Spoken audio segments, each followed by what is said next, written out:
Meeting to order of October 7th, 2015. If you all please rise to the Pledge of Allegiance. I pledge allegiance to the flag of the United States of America and to the republic for which it stands, one nation, under God, indivisible, with liberty and justice for all. Just make sure the silence down.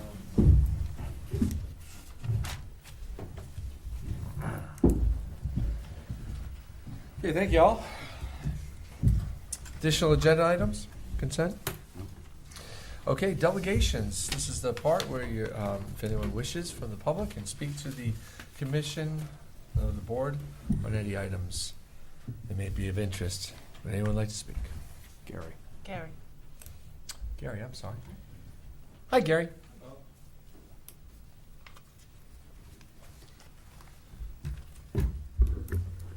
Gary Lukowski, 12 Methodist Street, Niantic, Connecticut. I'm here in my capacity as chairman of the Smith-Harris Commission. We have some housekeeping things to do. We recently got a request from the Historical Properties Commission to join that commission. We were asked in 2008, and there was a little problem as far as boundaries go for the Smith-Harris properties. So there was a map that was drawn. I went back to 2008 and looked at all the minutes from 2008 all the way up to the present time, both the Board of Selectmen and the Board of, and the commissions, and neither group ever approved the map. Right. And the main reason I think there was on the commission, there was a contention of what properties should be included or what areas should be included. At our last meeting, I presented the commission with a map, and it was approved there, and I'd like to present it to the board that they can bring it up at a future meeting and either approve or disapprove it. So, that being said, according to the description of our property on the Registry of Historic Properties of the United States, it says, approximately 25 acres of undisturbed land to the west of the road leading to the house and to the north and west of the building comprises the nominated property. This land provides an important setting for the house, consistent with its historical use as a farm.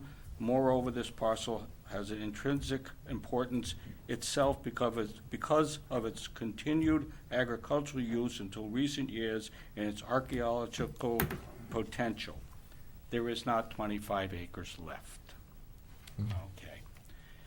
I don't think our commission could have handled 25 acres. So what we thought would be reasonable would be, it's approximately 6.5 to 7 acres.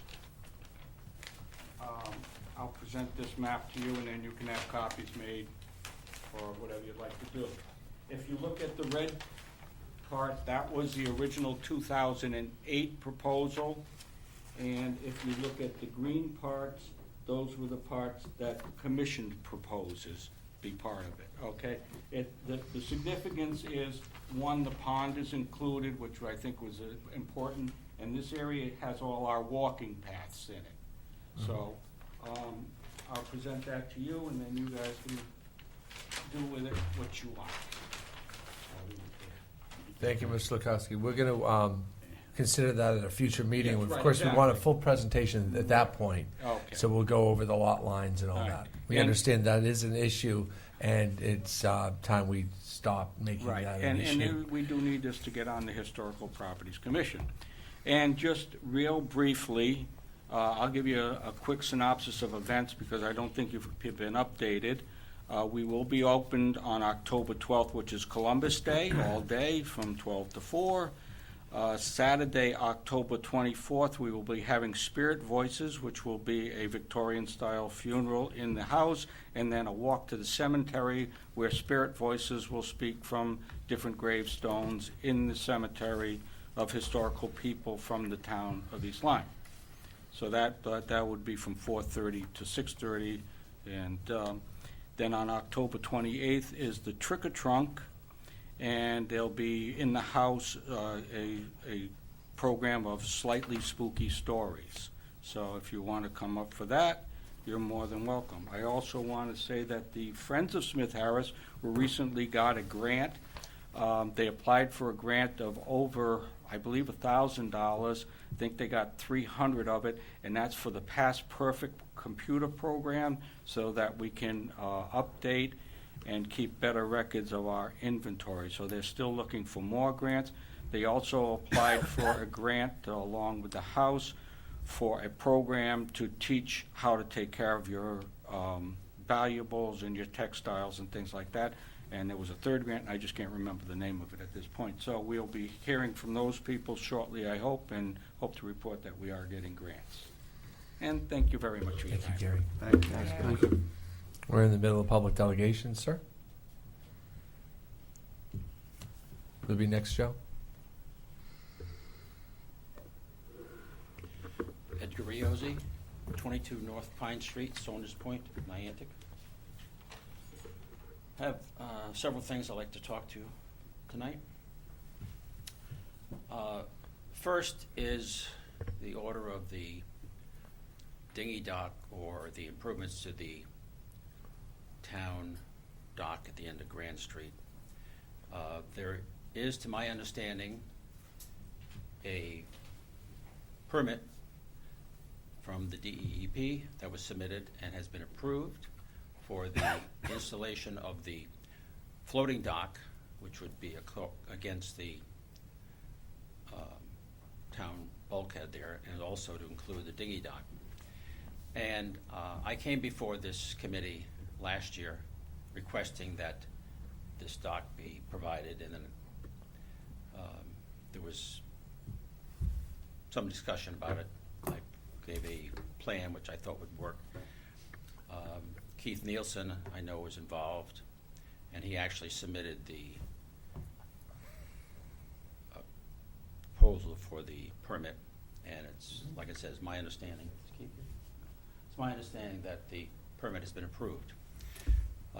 It's also my understanding that there's been no funding set aside for this year to build that dock, and I would hope that there's something happens this fall so that funding can be appropriated so that dock can be built over the winter, and so it'll be ready for next spring. And the reason I say this is you go to Mystic, go to New London, go to Stonington, go to Saybrook, go to Essex, go to Deep River, they all have town docks where you can get a dinghy in. East Lyme, Niantic does not have one. With the new railroad bridge, it makes it much easier for people to come in and enjoy the Niantic River. We have a beautiful town, we have nice restaurants, we have a theater, we have a lot of businesses in this town that people would like to enjoy. I see boats from all over. I see them from Florida, I see them from Maryland, I see them from Delaware, I see them from Maine. They come into this river and they anchor. And I say, did you like the river? Yes. Were you able to get ashore? No. Couldn't find any place to dock. Or, yeah, we went to the town dock down in Waterford, and we went to the dock restaurant. Well, that's not Niantic. They went to the state ramp. So you guys are missing an opportunity. You need to do something. Now, there's funding from moorings, there's funding from boat registrations, there's your tax dollars. I would think this town could find some money to spend to get that dock in place. So that's my concern. That's one of my concerns. Second thing is Saunders Point. Now, if you drive a truck up to Saunders Point, the canopy of foliage, I'm talking about a box truck or a tractor trailer, the canopy of foliage on that road makes it very difficult for big trucks to get up and down that road without staying in the center of the road. If another car comes the other way, they have to stop. They need to have some tree trimming on Oswegatchie Hills Road and throughout Saunders Point, but mainly Oswegatchie Hills Road, because We had an accident earlier this summer where a truck hit a tree that was hanging over and knocked it down. Fortunately, the town maintenance people came along and cut it up and put it upside, but the fellow was on the road and it was hanging over and he hit it with his truck. So that is a important thing. And then it comes to the other thing of the roads in Saunders Point. Now, every year, people from Saunders Point come down here and complain about the roads and how poor they are. And I'll be honest with you, as a resident of Saunders Point, I kind of feel that we're sort of the forgotten entity, because these roads have been just terrible for years. And you come down, you talk to the town hall, and they say, well, we're waiting for sewers. And we hope in another year or so we'll get them in. Well, then last week, there's an article in the paper. Guess what?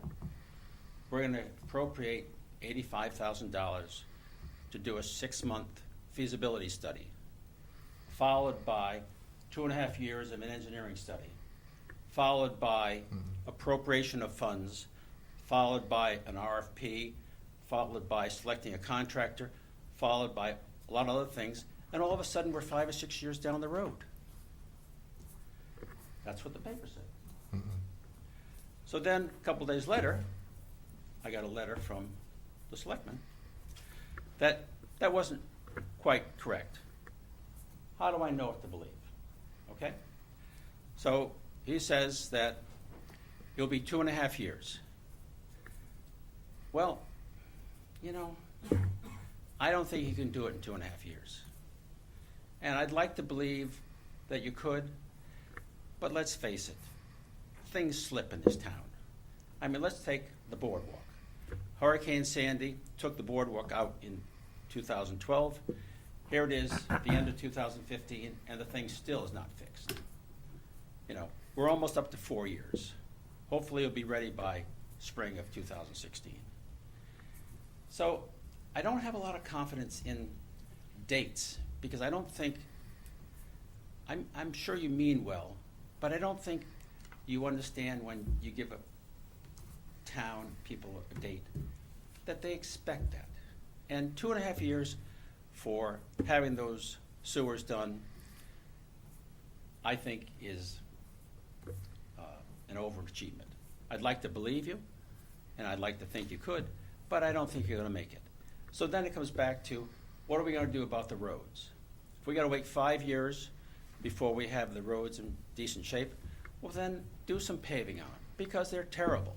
And it's not just me. There are a lot of people that feel that way. So that's my story, and that's the main thing I wanted to talk to you tonight. So I thank you for listening, and I hope you can take some of the information I provided for you. Thank you. Thank you. Joe, I think, was next.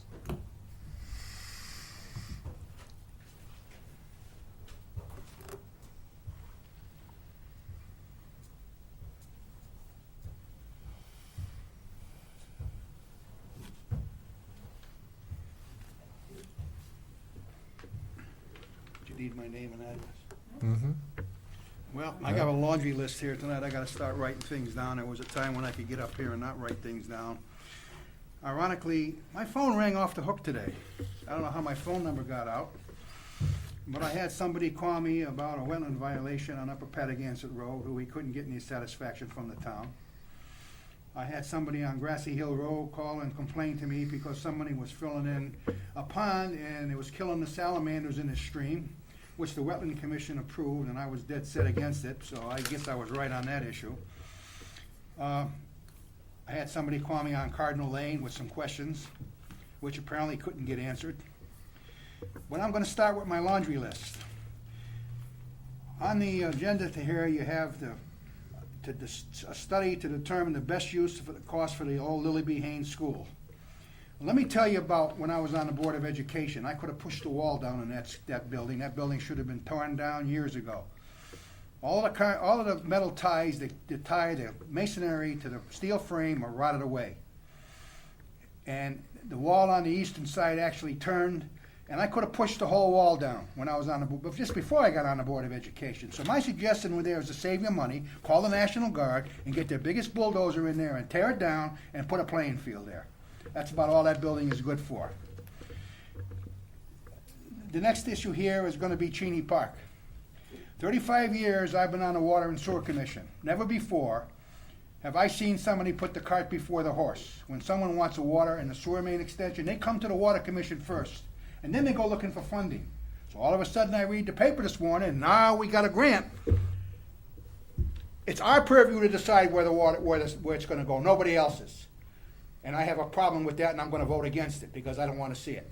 You come to the Water Commission first. You get permission. We're the ones who extend the water mains, not the Public Works Department. The school building proposal. I sat on the Facilities Committee a long time ago. We were disbanded because they didn't like what we had to say. We wanted the Niantic Center School torn down, so a few bleeding hearts said we're gonna keep the Niantic Center School, which is a joke. We actually were in favor of a single elementary school in Flanders. That's what our committee wanted, but that went by the wayside. So they're gonna have a problem with all of the senior citizens in this town getting money to build what we don't want. We got a $750,000 grant for a train station. I wanna know where these people are gonna park. Somebody said there were 80,000 people at the boardwalk. Where were these people parking? That's 12,000 people a month. And they wanna put a bathroom down there and destroy some more parking spaces? I'm not against it, but that building's gonna have to be about 11 feet above mean high tide, which means it's gonna have to have an elevator. How are people like me gonna get in it? Rydebrook Road. And I've complained about this, and I'm going on record now, that there are several sugar maple trees that are all dead. And when they kill somebody on that road, the town is not gonna hide under, because I'm a certified tree warden in the state of Connecticut. I want it on record that I told you that those trees are dangerous. So when someone gets killed, you're not gonna hide under an act of God. The town's gonna pay dearly for that. When I was a tree warden in town, which I was so rudely removed from, I wanted the canopy. You smile, you'll pay for it. I wanted the canopy on Saunders Road taken care of. But once again, nobody listens. You have a tree limb right here, which I told you to take down. It's gonna go through the roof here eventually. I mean, I caught it, it's dead, and there it sits to this day. It's gonna go through the roof one of these days. When we get a hurricane, right through this building. Let's see. I think that's about it. But I'm sick of sitting on a committee and making requests for something and having it ignored. And I'm gonna give you an example on Cardinal Lane. I asked the fire department, or someone from the fire department, to go up and explain to the Water Commission, or, how long does it take to lay a line in? Explain to us, why do we need to put a line up there? That never happened. How are we to know?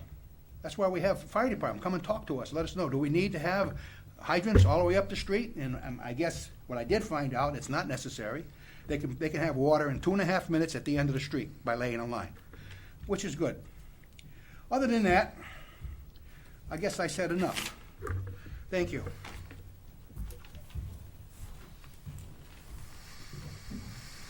Bill, and then I'll have, Bill, why don't you wait? Sir, why don't you come on up?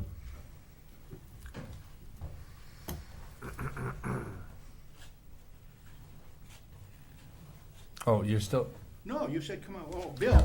No, the gentleman behind you, Joe. Mr. G, you know we can't speak. Nobody gets younger.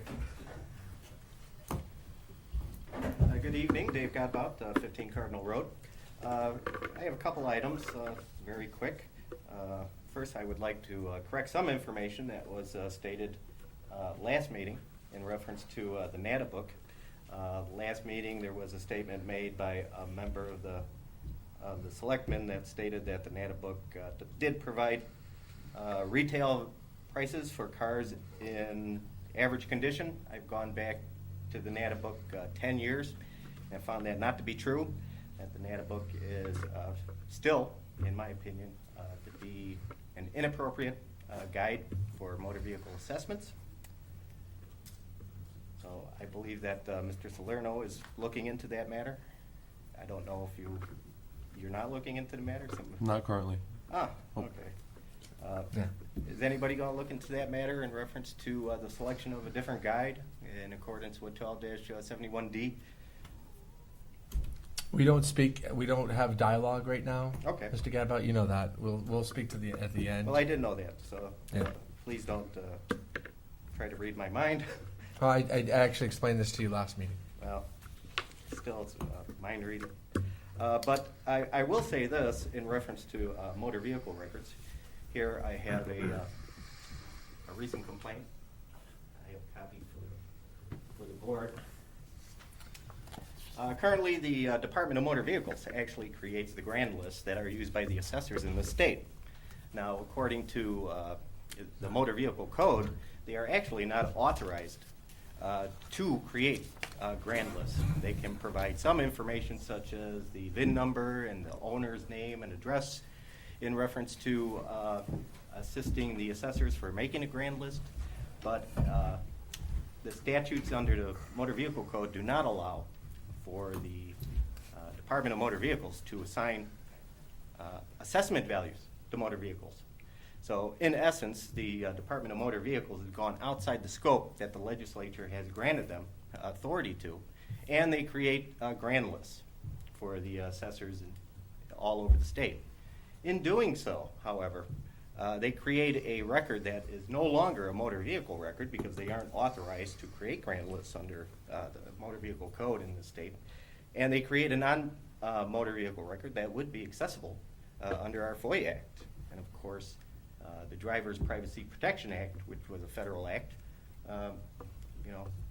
tries to limit the motor vehicle records that are available to the public for safety reasons.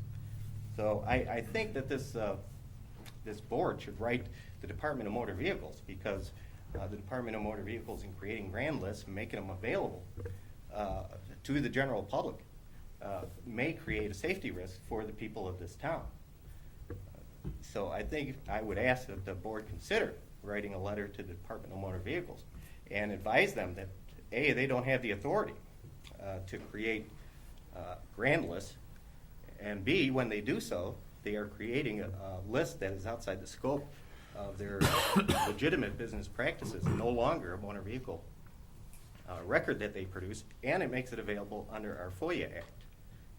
And in that case, that information, that includes all the information referenced to your motor vehicles, would be available to the public, and that might be a safety concern that the board should consider. So the third issue, which is a different scope, is in reference to records relating to our resident state trooper. Recently, I asked for some reports that the resident state trooper has created, and of course, the resident state trooper is here under a contract between the town and DESPP, the Department of Emergency Services and Public Protection, the State Police Division, to provide services to the town. So there's a contractual obligation, there's a contractual arrangement for the resident state trooper to produce output for this town. Some of the output is, in effect, includes police reports. That's one example, and that's exactly the record that I was seeking last week. However, I was told by the police department and also by the resident state trooper that I would not have access to these records from the town. Now, I have a problem there, and here is, I have two records here that might aid the board. One is a copy of part of the contract in reference to reports and records. And it states, I'll state this on the record, all town police investigation reports shall be maintained by the Department of Emergency Services and Public Protection.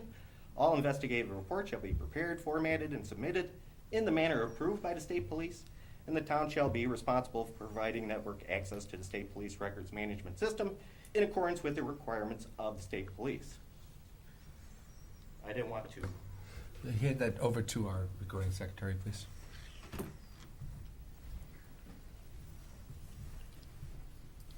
So that's one section of the contract that the resident state trooper relies upon to hide public records that are the town's records. The records he creates are town records because we contract for his services. They are not state police records as he contends. In addition, the contract there, which states that the DESPP shall maintain the reports, doesn't limit the resident trooper to not copying or keeping originals here in town. Of course, our FOIA Act requires that town records be kept in town. It should be kept in the regular place of business. Section 1-210 of our open records laws states, each such agency shall keep and maintain all public records in its custody at its regular office or place of business in an accessible place. And if there is no such office, then blah, blah, blah, at the clerk. But however, we have a police department. So the records, the town records that the resident state trooper produces, including police reports, should be kept in town. Should be kept at the police department or in the clerk's office. He can't take those records and shoo them off to Middletown, which is where he's directing me to go to obtain a town record. Now, that's inappropriate. Even if you want to consider the contract to stipulate that indeed that is exactly what is supposed to happen under the contract, our FOIA Commission has ruled time and time again that you cannot contract away our rights to access as citizens to public records. Such a requirement for the town to give away its intellectual property to the state police, and that's what police reports are. They're intellectual property. There's value to the reports it produces. To give those away to the state police and then to deny access to to people requesting town records from the police of resident trooper reports or any output that he has, he can't send that off outside of town. I'll provide the board with a FIC case 2014-408, decision of the Freedom Information Commission, and it references other cases as well, but you can't contract out my access to public records from the town. So even if you wanted to look at that contract and say, well, the contract says that we have to give away the records to the state police, they are still town records. And under the law, under 1-210, any rule or part thereof that conflicts with the provisions or diminishes or curtails in any way the rights granted by this subsection shall be void. And indeed, the commission has followed that throughout history. So the records of the resident trooper must remain in town. I don't care if he makes copies, he sends them to them. As far as the FOIA Act is concerned, access to records, transparency laws in the state, the town records must stay in town. So right now, that is not occurring. The reports of the resident state trooper that we contract his services for, we pay for, they're all taken away outside of town, and they point to Middletown to get those records. However, in addition, one agency cannot point a requester for, in this case, they can't point a person coming to the police asking for police reports of the town, even if they're made by the resident trooper.